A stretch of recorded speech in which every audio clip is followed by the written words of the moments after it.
Hello, ഞാനിപ്പോൾ ഉള്ളത് കൊല്ലം മെഡിട്രിന ഹോസ്പിറ്റലിലാണ്. ഇന്ത്യയിലെ തന്നെ ഏറ്റവും കൂടുതൽ ആൻജിയോപ്ലാസ്റ്റികൾ ചെയ്തിട്ടുള്ള പ്രൈവറ്റ് ഹോസ്പിറ്റൽസിൽ ഒന്നാമതാണ് മെഡിട്രീന. നമുക്ക് ഹെൽത്ത് റിലേറ്റഡ് ആയിട്ടുള്ള കുറേ സംശയങ്ങളുണ്ടാവും. അതൊക്കെ ചോദിക്കാനും അതിനൊക്കെ കൃത്യമായ ആൻസേഴ്സ് പറയാനും എക്സ്പേർട്സ് ആയിട്ടുള്ള ഡോക്ടേഴ്സ് ഇന്ന് നമ്മോടൊപ്പമുണ്ട്. നമുക്ക് അവരോട് ചോദിച്ചറിയാം.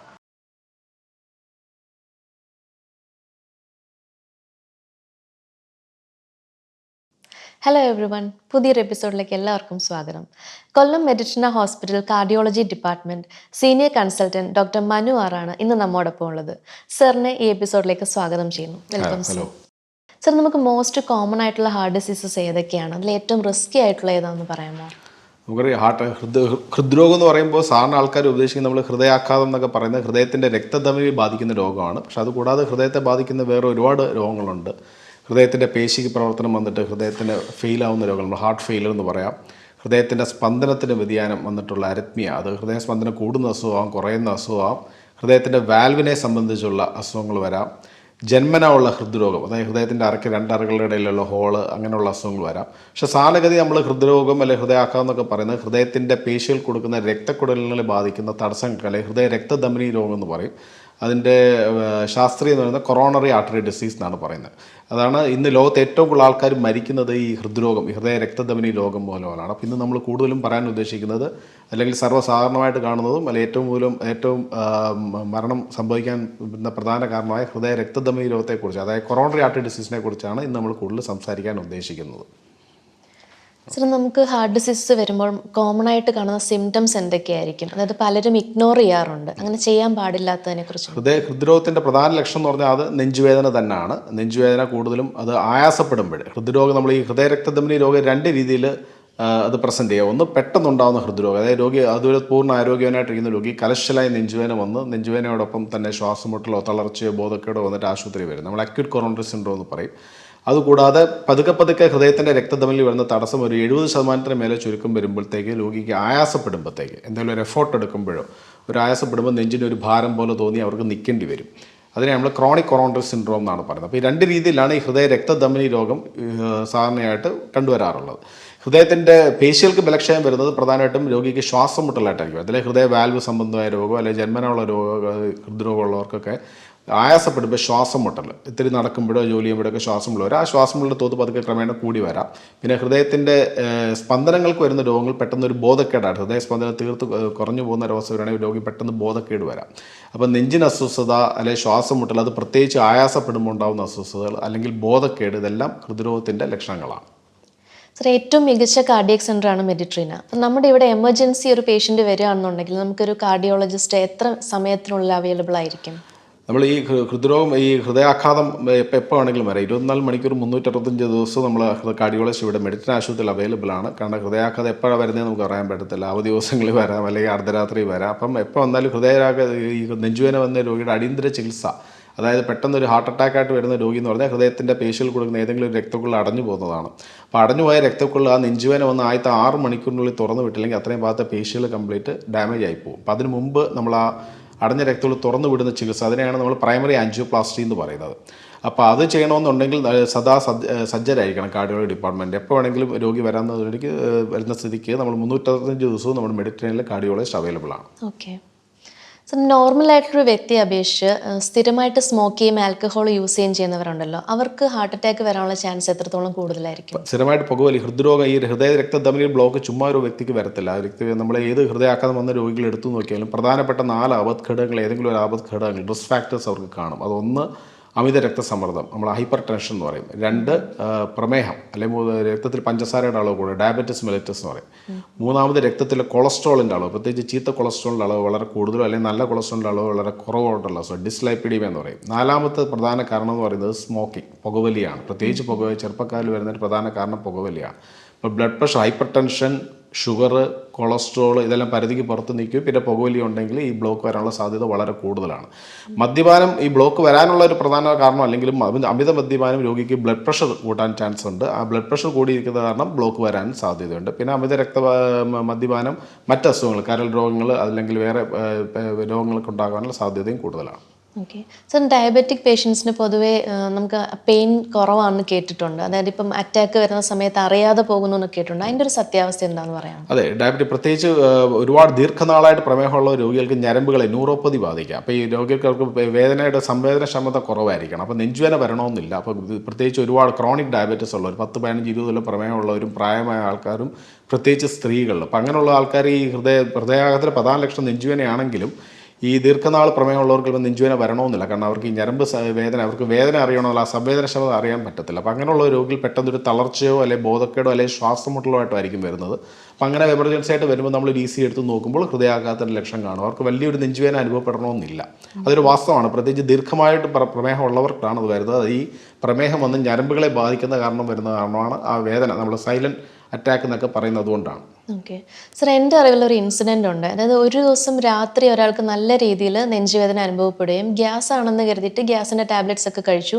പിറ്റേ ദിവസം രാവിലെ ഒരു ക്ലിനിക്കിൽ ഡോക്ടറിനെ കൺസൾട്ട് ചെയ്തു. അന്നേരം ഡോക്ടർ പറഞ്ഞു എമർജൻസി അത്യാവശ്യമായിട്ട് എത്തിച്ചേ പറ്റുള്ളൂ ഹോസ്പിറ്റലിൽ. പക്ഷേ പുള്ളി അവിടെ എത്തിയപ്പോഴത്തേക്കും ഡെത്ത് ആയിട്ടുണ്ടായിരുന്നു. അപ്പോൾ ഇങ്ങനെയുള്ള സാഹചര്യങ്ങളിൽ ഗ്യാസ് ആണെന്ന് പറഞ്ഞ് അവോയ്ഡ് ചെയ്യാറുണ്ട്. അപ്പം നമ്മൾ അതിൽ മെയിനായിട്ട് ശ്രദ്ധിക്കേണ്ട പോയിന്റ്സ് എന്തൊക്കെയാണ്? അത് ഏത് രോഗിക്ക് ഒരു നെഞ്ചിന് അസ്വസ്ഥ വന്നാലും, ഏത് വ്യക്തിക്ക് ഒരു നെഞ്ചിന് അസ്വസ്ഥ വന്നാലും അത് ഗ്യാസാന്ന് പറഞ്ഞ് തള്ളിക്കളയാം. പ്രത്യേകിച്ച് ഒരു പ്രായം കഴിഞ്ഞവർ, ഒരു 30-40 വയസ്സ് കഴിഞ്ഞുള്ള ആൾക്കാർ, ഇപ്പം ചെറുപ്രായത്തിലും ഹൃദ്രോഗം വരാമെങ്കിലും 40 വയസ്സിനുള്ള വ്യക്തിയിൽ ഒരു നെഞ്ചിന് അസ്വസ്ഥ വരുമ്പോൾ അത് ഗ്യാസാന്ന് പറഞ്ഞ് തള്ളിക്കളയാൻ പാടില്ല. അത് ഉടനെ അടുത്തൊരു ആശുപത്രിയിൽ പോയി ECG എടുത്ത് നോക്കി അത് ഹൃദയാഘാതത്തിൻ്റെ ലക്ഷണമൊന്നുമില്ല, അല്ലെങ്കിൽ ഒരു ഡോക്ടറെ കാണിച്ച് ഹൃദയാഘാതത്തിൻ്റെ വേദനയെല്ലാം തീർച്ചപ്പെടുത്തണം. നമ്മൾ ഒരുപാട് മുമ്പേ പറഞ്ഞ പോലെ ഒരു ഹൃദയാഘാതം ഉണ്ടായിക്കഴിഞ്ഞാൽ അവരുടെ സമയം വളരെ പ്രധാനമാണ്. കാരണം നെഞ്ചിൽ രക്തക്കുഴൽ ബ്ലോക്ക് വന്നു കഴിഞ്ഞാൽ ആദ്യത്തെ ഒരു 6 മണിക്കൂറിൽ അടഞ്ഞ രക്തക്കുഴൽ തുറന്നു വിട്ടില്ലെങ്കിൽ അത്രയും ഭാഗത്ത് പേശികൾ ഡാമേജ് ആവും. പിന്നെ നമ്മൾ രക്തോട്ട ആൻജിയോപ്ലാസ്റ്റി ചെയ്താലും രോഗിക്ക് ആ ഉദ്ദേശിച്ച പ്രയോജനം കിട്ടണമെന്നില്ല. കാരണം പേശി ബലക്ഷയം കാണാൻ രോഗി ഹാർട്ട് ഫെയിലിയറിലോട്ട് പോവാം, അല്ലെങ്കിൽ മരണം സംഭവിക്കുക. അതുകൊണ്ട് ഒരു നെഞ്ചിന് അസ്വസ്ഥ വരുമ്പോൾ നമ്മൾ ഗ്യാസ് തള്ളിക്കളയുന്നത് വളരെ നിസ്സാരമാണ്. ഒരു അടുത്തൊരു ആശുപത്രി ഇപ്പോൾ ECG ഒക്കെ പറഞ്ഞാൽ വളരെ സർവ്വസാധാരണമാണ്. അടുത്ത ഏതെങ്കിലും ഒരു ക്ലിനിക്കിൽ തന്നെ, കാർഡിയോളജിസ്റ്റ് ഉള്ള ആശുപത്രി തന്നെ പോകണമെന്നില്ല. അടുത്ത ഏതെങ്കിലും ഒരു ക്ലിനിക്കിൽ പോയിട്ട് ഒരു ECG എടുത്ത് നോക്കുമോ, ECG വ്യതിയാനം ഉണ്ടെങ്കിൽ, അല്ലെങ്കിൽ ഒരു ബ്ലഡ് ടെസ്റ്റ് ഉണ്ട്, ഹൃദയാഘാതം വന്നതിൻ്റെ ആണോ എന്ന് അറിയാം, ട്രോപ്പോണിൻ എന്ന് പറയും. അത് ഹൃദയത്തിൻ്റെ പേശികളിലെ പ്രോട്ടീനാണ്. ഇപ്പോൾ ഹൃദയക്ഷതം ഏറ്റിട്ടുണ്ടെങ്കിൽ, പ്രത്യേകിച്ച് നെഞ്ചുവേദന ഒരു 3 മണിക്കൂർ കഴിയുമ്പോഴത്തേക്ക് അത് അതിൻ്റെ രക്തത്തിലാളോ അത് കൂടി നിൽക്കുന്ന അവസ്ഥയുണ്ട്. അപ്പോൾ ഇത് ടെസ്റ്റൊക്കെ ഇപ്പോൾ എല്ലാ ലാബിലും വളരെ സർവ്വസാധാരണമാണ്. അപ്പോൾ അത് ഒരു നെഞ്ചിൻ്റെ അസ്വസ്ഥ വരുമ്പോൾ നമ്മളത് ഗ്യാസാന്ന് പറഞ്ഞ് തള്ളിക്കളയരുത്. പ്രത്യേകിച്ച് ഒരു പ്രായം കഴിഞ്ഞവർ, 40 വയസ്സ് കഴിഞ്ഞുള്ളൂ, അല്ലെങ്കിൽ ദീർഘനാൾ പ്രഷർ, ഷുഗർ, കൊളസ്ട്രോൾ, പുകവലി, ഇത്രയും ഞാൻ പറഞ്ഞു, ഇത്രയാണ് പ്രധാനമായിട്ട് ഹൃദയാഘാതം വരാനുള്ള കാരണങ്ങൾ. ഇപ്പോൾ ഇത്രയും ആപത്ഘടകങ്ങളുള്ള രോഗികൾ അല്ലെങ്കിൽ വ്യക്തികൾ അവർക്ക് നെഞ്ചിന് അസ്വസ്ഥ വരുവാണെങ്കിൽ അത് ഗ്യാസാന്ന് പറഞ്ഞ് തള്ളിക്കളയാതെ അടുത്ത ആശുപത്രിയിൽ പോയിട്ട് അത് ഹൃദയാഘാതം മൂലമുള്ള വേദനയല്ല എന്നുള്ളത് തീർച്ചപ്പെടുത്തേണ്ടതാണ്. കാരണം ഹൃദയാഘാതം മൂലമുള്ള വേദനയാണെങ്കിൽ അതിന് അടിയന്തര ചികിത്സ ലഭിച്ചില്ലെങ്കിൽ രോഗി മരണപ്പെടാനോ അല്ലെങ്കിൽ ഗുരുതരമായ പ്രത്യാഘാതം ഉണ്ടാകാനുള്ള സാധ്യത വളരെ കൂടുതലാണ്. ഓക്കെ സർ, നമ്മുടെ ഇപ്പോഴത്തെ ഈ കാലഘട്ടത്തിൽ യുവാക്കൾക്കിടയിൽ ഒരുപാട് മരണം സംഭവിക്കുന്നുണ്ട്. 30-35 വയസ്സുള്ളവരൊക്കെ അറ്റാക്ക് വന്നിട്ട് മരണപ്പെടുന്നുണ്ട്. എൻ്റെ ഒരു ഫ്രണ്ട് തന്നെ ഈ അടുത്ത കാലത്ത് അങ്ങനെ മരണപ്പെടുകയുണ്ടായി. അപ്പോൾ യുവാക്കൾക്കിടയിലുള്ള ഈ ഒരു ഇതിൻ്റെ എന്തായിരിക്കും എൻ്റെ ഒരു റീസൺ എന്നൊന്ന് പറയാമോ? പണ്ടത്തെ കാലത്തൊക്കെ ഒരു 40 ഒരു 50 വയസ്സ് കഴിയുമ്പോഴൊക്കെയായിരുന്നു ഹൃദയാഘാതം, പക്ഷാഘാതം ഒക്കെ വന്നിരുന്നെങ്കിൽ ഇന്ന് വളരെ ചെറുപ്പക്കാരിൽ തന്നെ, ഇപ്പം ഇതൊരു പ്രായ ഒരു ഘടകമല്ല, ഇവൻ 20-30 വയസ്സിൽ തന്നെ ഹൃദയാഘാതമോ പക്ഷാഘാതമോ വരാം. അത് പ്രധാനമായ കാരണം നമ്മുടെ ഈ ജീവിതശൈലിയിലെ മാറ്റങ്ങൾ തന്നെയാണ്. പണ്ടത്തെ പോലല്ല, ഇപ്പോൾ ആൾക്കാർ വ്യായാമം ചെയ്യുന്ന കുറവാണ്. അതുപോലെ ഭക്ഷണ രീതി, പ്രത്യേകിച്ച് ജങ്ക് ഫുഡ്സ്, ഈ വറുത്തതും പൊരിച്ചതും ഉപ്പ് കൂടിയതും മധുരം കൂടിയ ഭക്ഷണങ്ങൾ ചെറുപ്രായം പോലെ കഴിക്കുന്നു, വ്യായാമം ഇല്ലാത്ത അവസ്ഥ, പിന്നെ പുകവലിയാണ് ഒരു പ്രധാന കാരണം. ചെറുപ്രായത്തിൽ തന്നെ ഒരു അഡോളസൻ്റ് ഏജിൽ തന്നെ ഇപ്പോൾ പല ആൾക്കാരും പുകവലിയിലോട്ടൊക്കെ തിരിയുന്നുണ്ട്. അപ്പോൾ നമ്മൾ ഈ ഹൃദയാഘാതത്തിൻ്റെ അടിസ്ഥാന കാരണം മുമ്പ് പറഞ്ഞ പോലെ രക്തധമനിയിൽ ബ്ലോക്കാണ്. പഠനങ്ങൾ പറയുന്നത് ഈ ബ്ലോക്കിൻ്റെ ആരംഭം, പ്രത്യേകിച്ച് ജനിതകമായി ബ്ലോക്ക് വരാൻ സാധ്യതയുള്ളവർക്ക്, അതായത് നമ്മുടെ കുടുംബത്തിൽ ഇപ്പോൾ നമ്മുടെ അച്ഛനമ്മമാർക്കോ അല്ലെങ്കിൽ അടുത്ത ബന്ധുക്കൾക്കോ ഹൃദയാഘാതം വന്നിട്ടുള്ളവർക്ക് ജനിതകമായിട്ട് തന്നെ അവരുടെ രക്തധമനിയിൽ ബ്ലോക്ക് വരാൻ സാധ്യതയുണ്ട്. അവരുടെ ഈ ബ്ലോക്കിൻ്റെ ആരംഭം എന്ന് പറഞ്ഞാൽ ഒരു 15-20 വയസ്സിലേ തുടങ്ങും. എന്നിട്ട് കാലക്രമേണ അത് വളർന്ന് വന്നിട്ടാണ് ഒരു 30-40-50 വയസ്സാകുമ്പോൾ ഹൃദയാഘാതത്തിലോട്ട് പോകുന്നത്. അതുകൊണ്ട് പണ്ടൊക്കെ 40 വയസ്സ് കഴിഞ്ഞാൽ ചെക്ക് ചെയ്തെങ്കിൽ പറയുന്നെങ്കിലും ഇപ്പോൾ നമ്മൾ 20 വയസ്സ് കഴിഞ്ഞുള്ള എല്ലാ വ്യക്തികളും, പ്രത്യേകിച്ച് പാരമ്പര്യമായ ഹൃദയാഘാതം ഉള്ളവരിലോ അല്ലെങ്കിൽ പൊണ്ണത്തടി ഉള്ളവർക്കൊക്കെ ഉള്ളവർക്ക് വർഷത്തിലൊരിക്കലെങ്കിലും അവരുടെ blood pressure, blood sugar, blood cholesterol നോക്കി പരിധിക്കുള്ളിലാണോ നോക്കുകയും പിന്നെ പുകവലിക്കാതിരിക്കുക, അതൊരു പ്രധാന കാരണമാണ്. പിന്നെ എന്തെങ്കിലും വ്യായാമത്തിൽ ഏർപ്പെടേണ്ടത് ആവശ്യമാണ്. അതുപോലെ ഹൃദയാരോഗ്യത്തിന് സഹായമാകുന്ന ഭക്ഷണശീലവും ചെറുപ്രായത്തിൽ തന്നെ, കുട്ടികളിൽ മുതൽ തന്നെ നമ്മളത് പ്രാവർത്തികമാക്കാനും ശ്രമിക്കണം. ഇപ്പം അങ്ങനെ ഉള്ളവർക്ക് നേരത്തെ അവരുടെ ബോഡിയിൽ എന്തെങ്കിലും സിംറ്റംസ് ഉണ്ടായിരുന്നായിരിക്കുമോ? ഞാൻ മുമ്പ് പറഞ്ഞ പോലെ തന്നെ ഹൃദയാഘാതം 2 രീതിയിലാണ് പ്രസൻറ്റ് ചെയ്യുന്നത്. ഒന്ന് പെട്ടെന്നുണ്ടാകുന്ന ഒരു അസുഖം, അക്യൂട്ട് കൊറോണറി സിൻഡ്രോം എന്ന് പറയുന്നത്. തൊട്ട് മുമ്പ് വരെ രോഗി യാതൊരു ബുദ്ധിമുട്ടും കാണത്തില്ല. ഒരു 70% ഹൃദയാഘാതവും വരുന്നത് ഹൃദയ രക്തധമനിയിലെ ചെറിയ ബ്ലോക്കുകളുണ്ട്, അത് പെട്ടെന്ന് പൊട്ടി ഉണ്ടാകുന്നത്. അപ്പോൾ അതിന് തൊട്ട് മുമ്പ് വരെ രോഗിക്ക് യാതൊരു ബുദ്ധിമുട്ടും കാണണമെന്നില്ല. അപ്പോൾ അത്തരം രോഗികൾ ഹൃദയാഘാതം വരാതിരിക്കണമെങ്കിൽ അവർക്ക് ഈ ഹൃദയാഘാതം വരാറുള്ള കാരണങ്ങൾ, ആപത്ഘടകങ്ങൾ നേരത്തെ ഉണ്ടോ എന്നുള്ളത് കണ്ടുപിടിക്കണം. അതുകൊണ്ടാണ് ഞാൻ മുമ്പേ പറഞ്ഞ പോലെ 20 വയസ്സ് കഴിയുമ്പോൾ നമുക്ക് യാതൊരു ബുദ്ധിമുട്ട് കാണത്തില്ലെങ്കിലും നമ്മുടെ blood pressure, blood sugar, blood cholesterol വർഷത്തിലൊരിക്കൽ പരിശോധിക്കണം. കാരണം ഒരു വ്യക്തിയിൽ ബ്ലഡ് പ്രഷറോ ബ്ലഡ് ഷുഗറോ ബ്ലഡ് കൊളസ്ട്രോളോ പരിധിക്ക് പുറത്ത് നിൽക്കുകയാണെങ്കിലും അതൊരു പ്രത്യേകിച്ച് പ്രകടമായ അതിന് സിംറ്റംസ് ഒന്നും രോഗലക്ഷണങ്ങളൊന്നും കാണിക്കത്തില്ല. ഒരു 5-10 കൊല്ലം അത് നിയന്ത്രിക്കാതെ വെച്ച് കഴിയുമ്പോഴാണ് ഒരു സുപ്രഭാതത്തിൽ അത് ഹൃദയാഘാതത്തിലോ പക്ഷാഘാതത്തിലോ അല്ലെങ്കിൽ കിഡ്നി ഫെയിലിയറിലോട്ടൊക്കെ പോകുന്നത്. അതുകൊണ്ട് ഈ അക്യൂട്ട് കൊറോണറി സിൻഡ്രോം പെട്ടെന്നുള്ള ഹൃദ്രോഗം മൂലം മരണം പ്രിവെൻറ്റ് ചെയ്യണമെങ്കിൽ അത് വരാതെ നോക്കുക എന്നുള്ളതാണ് ഏറ്റവും പ്രധാനം. പിന്നെ മുമ്പേ പറഞ്ഞ പോലെ 30% രോഗികൾക്ക് ഈ ഒരു കടശലായ ഹൃദയാഘാതം വരുന്നതിന് മുമ്പ് കുറച്ച് ആളായിട്ട് രോഗിക്ക് നടക്കുമ്പോൾ ഒരു ആയാസപ്പെടുമ്പോഴോ ഒരു നെഞ്ചിന് അസ്വസ്ഥതയോ എല്ലാം കാണും. അത് അവർ ഗ്യാസാന്ന് പറഞ്ഞാലും പറഞ്ഞാൽ തള്ളിക്കളയാൻ സാധ്യതയുണ്ട്. പക്ഷെ ഭൂരിഭാഗവും പെട്ടെന്ന് വരുന്ന ഹൃദയാഘാതത്തിനും രോഗി തൊട്ടും വരെ യാതൊരു ലക്ഷണവും കാണത്തില്ല. അത് കാരണം നമ്മൾ ഹൃദയാഘാതം വരാതെ നോക്കണം. ഏത് അസുഖം prevention is better than cure എന്നാണ് നമ്മൾ പറയുന്നത്. വരാതെ നോക്കുന്നതാണ് വന്ന് ചികിത്സേനെക്കാട്ടി നല്ലത്. അത് ഹൃദ്രോഗം നമുക്ക് വളരെ ഫലപ്രദമായി പ്രതിരോധിക്കാൻ പറ്റുന്നൊരു അസുഖമാണ്. എല്ലാ വ്യക്തികളും പ്രത്യേകിച്ച് ചെറുപ്രായം മുതൽ തന്നെ 3 കാര്യങ്ങൾ ചെയ്യണം. ഹൃദയാരോഗ്യത്തിന് സഹായമാവുന്ന ഭക്ഷണശീലം പ്രാവർത്തികമാക്കണം. മുമ്പേ പറഞ്ഞ പോലെ വറുത്തതും പൊരിച്ചതായ ഭക്ഷണങ്ങൾ കുറയ്ക്കുക, അധികം മധുരവും ഉപ്പും ചേർത്ത ഭക്ഷണങ്ങൾ കുറയ്ക്കുക, ജങ്ക് ഫുഡ്സ് കുറയ്ക്കുക. പിന്നെ ഭക്ഷണത്തിനകത്ത് ധാരാളം പഴങ്ങൾ, പച്ചക്കറികൾ, ധാന്യങ്ങൾ ഉൾപ്പെടുത്തുക. അതൊന്ന് അതായത് ഹൃദയാരോഗ്യത്തിന് സഹായമാകുന്ന ഭക്ഷണ രീതി ശീലിക്കുക ചെറുപ്രായം മുതൽ തന്നെ. പിന്നെ നിത്യേന വ്യായാമം ചെയ്യുക. എന്തെങ്കിലും ഒരു വ്യായാമം, ഏറ്റവും നല്ല വ്യായാമം നടക്കുകയോ അല്ലെങ്കിൽ എന്തെങ്കിലും സൈക്ലിങ്ങോ അങ്ങനത്തെ എന്തെങ്കിലും നീന്തലോ അങ്ങനത്തെ നല്ല എയറോബിക് ആയിട്ടുള്ള വ്യായാമങ്ങൾ ആഴ്ചയിൽ ഒരു 5 ദിവസമെങ്കിലും അരമണിക്കൂർ വെച്ച് വ്യായാമം ചെയ്യണമെന്നാണ് ലോകാരോഗ്യ സംഘടന പറയുന്നത്. പിന്നെ 3 ദുശീലങ്ങൾ, പ്രത്യേകിച്ച് പുകവലിയും അമിത മദ്യപാനം അല്ലെങ്കിൽ മദ്യപാനം തന്നെ പൂർണ്ണമായിട്ട് ഒഴിവാക്കുക. ഈ 3 കാര്യങ്ങൾ ചെയ്താൽ തന്നെ നമുക്ക് ഒരു 80% ഹൃദ്രോഗം നമുക്ക് തടയാൻ പറ്റും. പിന്നെ 20 വയസ്സ് കഴിഞ്ഞുള്ള ഒരു വ്യക്തികൾ വർഷത്തിലൊരിക്കൽ നിങ്ങളുടെ blood pressure, blood sugar, blood cholesterol പരിശോധിച്ച് പരിധിക്കുള്ളിലാണോ നോക്കണം. പരിധിക്ക് പുറത്ത് നിൽക്കുകയാണെങ്കിൽ അത് ജീവിതശൈലിയിലെ മാറ്റങ്ങളിലൂടെ അല്ലെങ്കിൽ മരുന്നിലൂടെയും നിയന്ത്രിക്കുകയാണെങ്കിൽ നമുക്ക് ഭാവിയിൽ വരുന്ന ഇത്തരം ഈ ഹൃദയാഘാതവും പക്ഷാഘാതവും നിയന്ത്രിക്കാൻ കഴിയും. ഓക്കെ സർ, ഇപ്പോൾ ഒരു ആൻജിയോഗ്രാം ചെയ്തിട്ട് 90% ബ്ലോക്ക് ഉണ്ടെന്ന് അറിയുകയും ഡോക്ടേഴ്സ് പറഞ്ഞു ആൻജിയോപ്ലാസ്റ്റി ചെയ്യണം എന്നുള്ളത്. പക്ഷെ പേഷ്യൻ്റ് അത് വിസമ്മതിച്ച് പോവുകയാണ് ചെയ്യുന്നത്. അപ്പോൾ അങ്ങനെ അവർ റിസ്ക് എടുക്കുകയല്ലേ ആക്ച്വലി? അതിനെക്കുറിച്ച് എന്താണ് പറയുന്നത്? അതെ, ആൻജിയോഗ്രാം ചെയ്യുമ്പോൾ ഈ 90% ബ്ലോക്ക് നമ്മൾ ഈ രക്തധമനിയുടെ ഏത് ഭാഗത്താണെന്നുള്ളത് വളരെ പ്രധാനമാണ്. ഇപ്പോൾ ഹൃദയത്തിൻ്റെ ഒരുപാട് സപ്ലൈ ചെയ്യുന്ന ഒരു ഏരിയയിലാണ് ഈ 90% ബ്ലോക്കെങ്കിൽ ആ ബ്ലോക്ക് മാറ്റണം. കാരണം അതിൽ നാളെ ഒരു ഹൃദയാഘാതത്തിലോട്ടോ അല്ലെങ്കിൽ അത് പതുക്കെ ഹാർട്ട് ഫെയിലിയറിലോട്ട് പോകാൻ സാധ്യതയുണ്ട്. അപ്പോൾ അത് ബ്ലോക്കിൻ്റെ തീവ്രത, അത് രക്തധമനിയിൽ എവിടെ ബ്ലോക്കിൻ്റെ അനുസരിച്ച് ഡോക്ടർ അത് ആൻജിയോപ്ലാസ്റ്റി ചെയ്യണമെന്ന് പറഞ്ഞിട്ടുണ്ടെങ്കിൽ അത് എത്രയും പെട്ടെന്ന് ബലൂൺ ചികിത്സ ചെയ്യുന്നതാണ് നല്ലത്. ഓക്കെ സർ, ഇപ്പം എല്ലാവർക്കും സ്ട്രെസ്സും ടെൻഷനും ആങ്സൈറ്റി, ഡിപ്രഷൻ ഇതെല്ലാം ഉണ്ട്, ഈവൻ കുട്ടികളിൽ പോലും. നമ്മളുടെ മെൻ്റൽ ഹെൽത്ത് എങ്ങനെയാണ് ഹാർട്ടിൻ്റെ ഹെൽത്തിനെ സ്വാധീനിക്കുന്നത്? മെൻ്റൽ ഹെൽത്ത് ഡയറക്റ്റായിട്ട് മുമ്പേ പറഞ്ഞ പോലെ ഈ 4 ആപത് ഘടകങ്ങളാണ് പ്രധാനമായിട്ട് പറഞ്ഞെങ്കിലും മെൻ്റൽ ഹെൽത്ത് ഇപ്പോൾ ഈ പ്രത്യേകിച്ച് സ്ട്രെസ്സോ ഡിപ്രഷൻ ഉള്ളവർക്കൊക്കെ മറ്റ് രോഗങ്ങൾ വരാൻ, അവർ പ്രത്യേകിച്ച് ഈ പറഞ്ഞ പോലെ ദുശീലങ്ങളിലോട്ട് വഴുതി വീഴാൻ സാധ്യതയുണ്ട്. അവരുടെ ബ്ലഡ് പ്രഷർ, അമിത രക്തസമ്മർദ്ദം വരാൻ സാധ്യതയുണ്ട്. അവരുടെ ഭക്ഷണ രീതിയിലോ വ്യായാമത്തിലോ കുറവ് വരാൻ സാധ്യതയുണ്ട്. അപ്പോൾ അത് ഇൻഡയറക്റ്റായിട്ട് അത് ഹൃദയത്തെ ബാധിക്കാം. അപ്പം മാനസികമായിട്ട് ടെൻഷനുള്ള സ്ട്രെസ് ഉള്ളവർ അത് ലഘൂകരിക്കാനുള്ള മാർഗ്ഗങ്ങൾ പരിശീലിക്കേണ്ടതാണ്. നമ്മുടെ ഹാർട്ടിൻ്റെ കണ്ടീഷൻസ് ഓക്കെ ആണോ എന്ന് അറിയാനായിട്ട് ഏതൊക്കെ ടെസ്റ്റുകൾ ചെയ്ത് അറിയാൻ പറ്റും? ഹാർട്ടിൻ്റെ കണ്ടീഷൻ മുമ്പേ പറഞ്ഞ പോലെ ഏറ്റവും നമ്മുടെ blood pressure, blood sugar, blood cholesterol ഇത് 3 പരിധിക്കുള്ളിലാണോ നോക്കുക എന്നുള്ള ഏറ്റവും പ്രധാനം. പിന്നെ ദുശീലങ്ങളൊന്നും പാടില്ല. പിന്നെ രോഗിക്ക് എന്തെങ്കിലും ബുദ്ധിമുട്ടുണ്ടെങ്കിൽ, അതായത് ആയാസപ്പെടുമ്പോൾ നെഞ്ചിന് അസ്വസ്ഥതയോ കിതപ്പോ അങ്ങനെ എന്തെങ്കിലും ബുദ്ധിമുട്ടുണ്ടെങ്കിൽ അവർക്ക് അവരുടെ ഒരു ഹാർട്ടിൻ്റെ പമ്പിങ് ഒക്കെ എങ്ങനെ ഉണ്ടെന്ന് അറിയാനായിട്ട് ഒരു എക്കോ പരിശോധനയുണ്ട്. എക്കോ കാർഡിയോഗ്രാം എന്ന് പറയും. അത് വെച്ച് നമുക്ക് ഹൃദയത്തിൻ്റെ പമ്പിങ്, ഹൃദയത്തിൻ്റെ പ്രവർത്തനം എങ്ങനെയുണ്ട്, നേരത്തെ ഹൃദയാഘാതം വന്നിട്ടുണ്ടോ, ഹൃദയത്തിൻ്റെ വാൽവിന് എന്തെങ്കിലും തകരാറുണ്ടോ എന്ന് അറിയാൻ പറ്റും. എക്കോയിൽ തകരാറൊന്നും കാണുന്നില്ലെങ്കിൽ അത്ര രോഗികളെ നമ്മൾ വ്യായാമം ചെയ്യാൻ പറ്റുന്ന രോഗിയാണെങ്കിൽ നമുക്ക് നടന്നുകൊണ്ട് ഈസി എടുക്കുന്ന ടെസ്റ്റ് ഉണ്ട്, എക്സസൈസ് ഈസി ടെസ്റ്റ് എന്ന് പറയും. അപ്പോൾ വ്യായാമം ചെയ്യുമ്പോഴത്തേക്ക് ഹൃദയത്തിൻ്റെ സ്പന്ദനം കൂടും. അപ്പോൾ ഒരു 8-9 മിനിറ്റ് വ്യായാമം ചെയ്തിട്ടും ഈസിയിൽ വ്യതിയാനമൊന്നും കാണുന്നില്ല, രോഗി ബുദ്ധിമുട്ടൊന്നും ഇല്ലെങ്കിൽ നമുക്ക് ഒരു റീസണബിളായിട്ട് പ്രകടമായ ഹൃദയത്തിന് കുഴപ്പമൊന്നുമില്ല എന്ന് പറയാം. പക്ഷേ ഞാൻ മുമ്പേ പറഞ്ഞ പോലെ ഒരു ഭൂരിഭാഗം ഹൃദയാഘാതം വരുന്ന ചെറിയ ധമനിയിലെ ചെറിയ ബ്ലോക്കുകൾ പെട്ടെന്നാണ് പൊട്ടി വരുന്നത്. അത് നമുക്ക് പ്രത്യേകിച്ച് ഈ എക്കോയിലോ നടന്നുകൊണ്ട് എടുക്കുന്ന ഈസി ടെസ്റ്റിലൊന്നും കാണണമെന്നില്ല.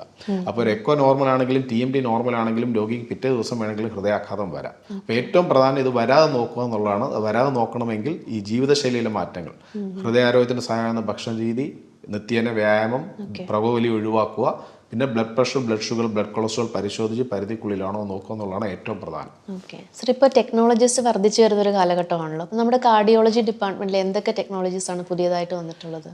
കാർഡിയോളജി ഡിപ്പാർട്ട്മെൻറ്റിൽ പ്രധാനമായിട്ട് ഞാനിപ്പോൾ ഉദ്ദേശിക്കുന്ന ഹൃദയ രക്തധമനി രോഗങ്ങൾ മാറ്റുന്ന ചികിത്സാ പ്രക്രിയയാണ് നമ്മൾ ആൻജിയോപ്ലാസ്റ്റി എന്ന് പറയുന്നത്. ആൻജിയോപ്ലാസ്റ്റിയിൽ തന്നെ ഇപ്പോൾ ഒരുപാട് നൂതന പ്രക്രിയകൾ, സംവിധാനങ്ങൾ വന്നിട്ടുണ്ട്. പണ്ടൊക്കെ നമ്മൾ ആൻജിയോഗ്രാം ചെയ്ത് ബ്ലോക്കിൻ്റെ നമ്മൾ ഒരു ദൃഷ്ടി വെച്ചിട്ടുള്ള നമ്മൾ എത്ര ബ്ലോക്കിൻ്റെ തീവ്രത കണ്ടിട്ടാണ് നോക്കേണ്ടത്. പക്ഷേ ഇപ്പം അങ്ങനെയല്ല. ഈ ഹൃദയ രക്തക്കുഴലിനുള്ളിൽ തന്നെ നമുക്ക് കാണാൻ പറ്റുന്ന ഇമേജിങ് സംവിധാനങ്ങൾ ഇപ്പോൾ അവലോകനാണ്. നമ്മൾ പ്രിസിഷൻ ആൻജിയോപ്ലാസ്റ്റി എന്ന് പറയും.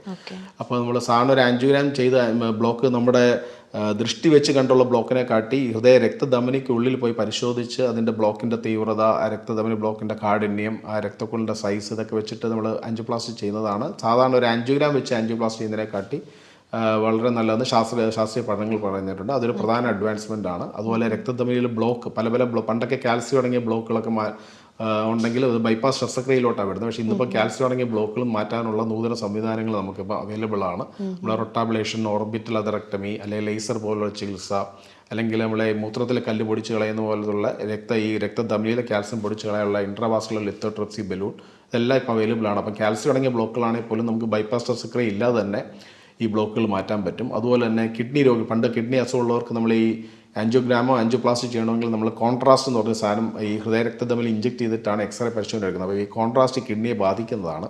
അപ്പോൾ ഈ പണ്ട് ഈ കിഡ്നി തകരാറുള്ളവർക്കൊക്കെ ആൻജിയോപ്ലാസ്റ്റി ചെയ്യാറില്ലായിരുന്നു. ആൻജിയോഗ്രാം ചെയ്തിട്ട് അവർ ബൈപ്പാസ് ശസ്ത്രക്രിയയിലോട്ടാണ് വിടുന്നത്. പക്ഷേ ഈ കിഡ്നി തകരാറുള്ള മിക്കവാറും ഒരു ബൈപ്പാസ് ശസ്ത്രക്രിയയും സർജന്മാരങ്ങനെ എടുക്കാറില്ലായിരുന്നു. അത്തരം രോഗികളെ മരുന്നുകൊണ്ട് മാത്രം ചികിത്സിക്കുകയും അതുമൂലം കഷ്ടപ്പെടുകയോ മരണപ്പെടുകയാണ് ചെയ്തത്. പക്ഷേ ഇന്നിപ്പം നമ്മൾക്ക് ഈ ഇമേജിങ് നമ്മളിപ്പോൾ പറഞ്ഞ പോലെ ഈ രക്തധമനിക്കുള്ളിൽ കാണാൻ പറ്റുന്ന ഇൻട്രാവാസ്കുലർ അൾട്രാസൗണ്ട്, നമ്മൾ ഈ വയറിലൊക്കെ അൾട്രാസൗണ്ട് ചെയ്യുന്ന പോലെ രക്തധമനിക്കുള്ളിൽ കാണാൻ പറ്റുന്ന അൾട്രാസൗണ്ട്, ഇൻട്രാവാസ്കുലർ അൾട്രാസൗണ്ട് പറയും. അപ്പോൾ അതൊക്കെ ഇപ്പോൾ അത് വെച്ച് ആൻജിയോപ്ലാസ്റ്റി ചെയ്യുന്നതാണ്. നമുക്ക് ഈ കോൺട്രാസ്റ്റ് ഇല്ലാതെ തന്നെ നമുക്ക്, അല്ലെങ്കിൽ നമ്മൾ കോൺട്രാസ്റ്റ് രഹിത ആൻജിയോപ്ലാസ്റ്റി എന്ന് പറയും. കോൺട്രാസ്റ്റ് ഉപയോഗിക്കാതോ അല്ലെങ്കിൽ തീരെ വളരെ കുറച്ച് ഡൈ ഉപയോഗിച്ച് ചെയ്യുന്ന ആൻജിയോപ്ലാസ്റ്റിയും ഇന്നും അവൈലബിൾ ആണ്. അപ്പോൾ കിഡ്നി രോഗമുള്ളവർക്കോ അല്ലെങ്കിൽ ഹൃദയത്തിൻ്റെ പമ്പിങ് കുറവുള്ളവർക്കോ നമുക്കിപ്പോൾ കോൺട്രാസ്റ്റ് ഇല്ലാതെ തന്നെ ഈ ഇൻട്രാവാസ്കുലർ അൾട്രാസൗണ്ട് വെച്ചിട്ട് ആൻജിയോപ്ലാസ്റ്റി ചെയ്യാനുള്ള സംവിധാനങ്ങളും ഇന്ന് നിലവിൽ ലഭ്യമാണ്. മെഡിറ്ററേനിയനിൽ നമ്മൾ ഇന്ത്യയിൽ തന്നെ ഏറ്റവും കൂടുതൽ സീറോ കോൺട്രാസ്റ്റ് ആൻജിയോപ്ലാസ്റ്റി ചെയ്തിട്ടുള്ള സെൻ്ററാണ് കൊല്ലം മെഡിറ്ററേനിയൻ ആശുപത്രി. നമ്മുടെ എല്ലാ സംശയങ്ങൾക്കും വളരെ വിശദമായി തന്നെ മറുപടി തന്ന ഡോക്ടർ മനു ആറിനോട് നന്ദി അറിയിക്കുന്നു. Thank you sir. ഇന്നത്തെ വീഡിയോ എല്ലാവർക്കും ഇഷ്ടപ്പെട്ടെന്ന് വിശ്വസിക്കുന്നു. Thank you for watching.